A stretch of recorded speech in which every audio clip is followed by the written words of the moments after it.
Mollie is a very, very responsible individual, and she's super nice and compassionate. I looked at my phone. I noticed that I had texted her good morning that morning, and she hadn't opened it. Where is she? Like, she's just gone. How's it happening? It's just not likely in any type of way that she would just run off. And authorities say that Mollie Tibbetts didn't run off, now charging undocumented farm worker Cristhian Rivera with first-degree murder. The 20-year-old Iowa student went for a jog, but despite a nationwide search, she never returned. And while authorities say that Rivera confessed and led them to Mollie's body, there's a new twist. Now, defense attorneys say that some of the alleged killer's statements should be thrown out, and prosecutors agree. You heard that right.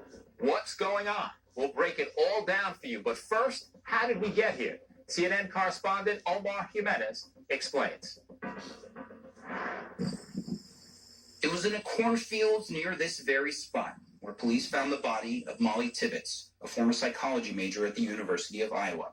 Days later, family and friends tried to come to grips with a saga that began with her disappearance in mid-July. Her funeral service brought together hundreds, a mix of family, friends, and members of the community, emotions still raw. She was last seen on July 18th, jogging. One family member tells me this is the path that Mollie would normally run. And according to investigators, it was surveillance video from around this intersection that led to the suspect's arrest. Police say she was taken just about a mile down the road. 24-year-old Cristhian Rivera is accused of killing Mollie. At one point, he tells us that Mollie grabbed a hold of her phone and said, "You need to leave me alone. I'm going to call the police." And then she took off running. He, in turn, chased her down. Police say the abduction happened on this remote road. And according to a preliminary report from the autopsy, she died from multiple sharp force injuries. Rivera is also an undocumented immigrant, investigators say. It's been ammunition for some Republicans, President Trump among them. You saw what happened to that incredible, beautiful young woman. Should have never happened. Illegally in our country. We've had a huge impact, but the laws are so bad. The immigration laws are such a disgrace. But members of the Tibbetts family have been against politicizing her death. Instead, they've tried to focus on the positives. Mollie Tibbetts' brother, Scott, wasn't supposed to play in this high school season opener just days after police discovered his sister's body. But he did. And as the quarterback, threw for 2 touchdowns and ran for a third and a win. The Tibbetts family, they've just been a rock for this community. I think it's the epitome of what this community stands for. You know, they've just had an outpouring of support, and they've been there for everybody, and everybody's there for them. And it seemed everyone was there for them at her funeral, with eulogies focusing on turning the page in life and living it to the fullest. Mollie Tibbetts was 20 years old. Omar Jimenez, CNN, Brooklyn, Iowa. So what's going on here? Is the case against a suspected killer really in jeopardy? Let's bring in my friend and outstanding attorney, Misty Maris, to discuss. Misty, you're prosecuting, I'm defending here. So the defense is obviously going to argue that even though most of the Miranda warnings were given to the suspect, the officer omitted a critical part. Misty, saying anything that you say can and will be used against you in the court of law. So I ask you, Madam Prosecutor, for these purposes, does the defense have a case? Well, Joey Jackson, of course you articulated the defense's argument beautifully, as always. I know you're an extraordinary defense attorney. But in this particular case, the defense is going to have a problem. You are right.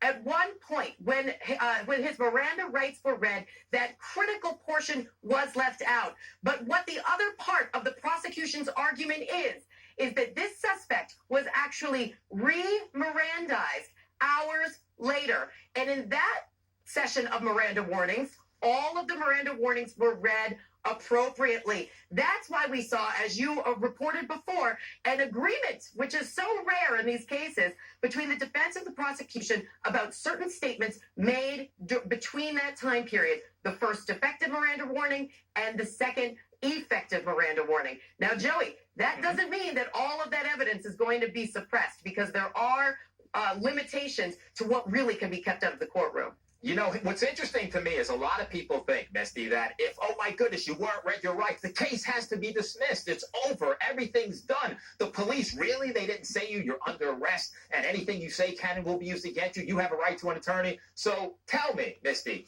is it factually true that the case gets dismissed because police don't read Miranda warnings? What happens? No, that's not factually true, Joey. You're right, and that's something that you might see in a crime drama on television. But in real life, what happens in these cases is we go to what's called a suppression hearing, and a judge makes a determination about what evidence is going to be heard by the jury and what's going to be kept out. That's what we anticipate is going to happen tomorrow on this case.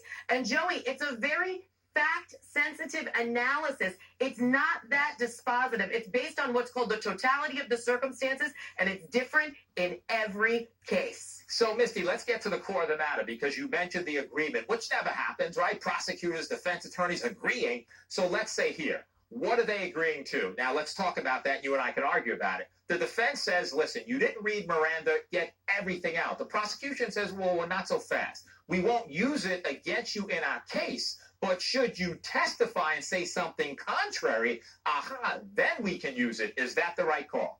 That is exactly what the prosecution is arguing, and it is the right call. So what they're saying is that they can use these statements that were made during that time period we were discussing to impeach. And they take it a step further, Joey. Not only if the defendant testifies, but they also say that they can use it to impeach expert testimony or any other lay witness testimony. So that means that it won't be entirely excluded from the trial as the defense is asking.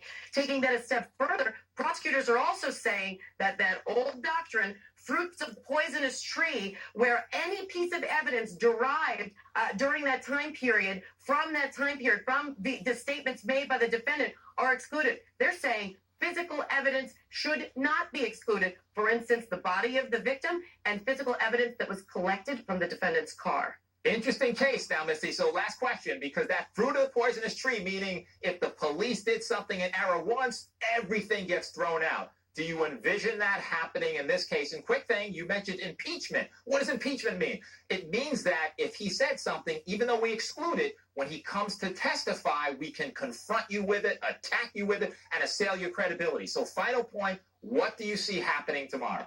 I think that the prosecution is going to be successful, Joey. I do not think physical evidence is going to be thrown out, and I do believe that some of those statements made during that time period, the controversial time period that we're talking about, are going to be allowed in for that impeachment purpose. So it'll be an interesting case to keep an eye on, and I hope we can break it down after we hear what the court has to say. Indeed, we will break it down. Now, we know that the state is responding to the defense motion to suppress. After the second Miranda warning, the defendant knowingly waived his Miranda rights. You mentioned this before. He continued to speak to the officers, and of course, the state of Iowa's court response is due on the 18th, was submitted on the 18th. The defense responded, and of course, the state continues to assert, let everything in. The defense saying it's the fruit of the poisonous tree, as Misty Maris so well articulated here, and that would mean that everything would get thrown out. And I'm with you. I certainly don't see the entire case thrown out. I just see certainly the statement being made thrown out. Well done, Misty Maris. Always a pleasure to share the screen with you. Thank you so much. Always a pleasure, Joey. Thank you.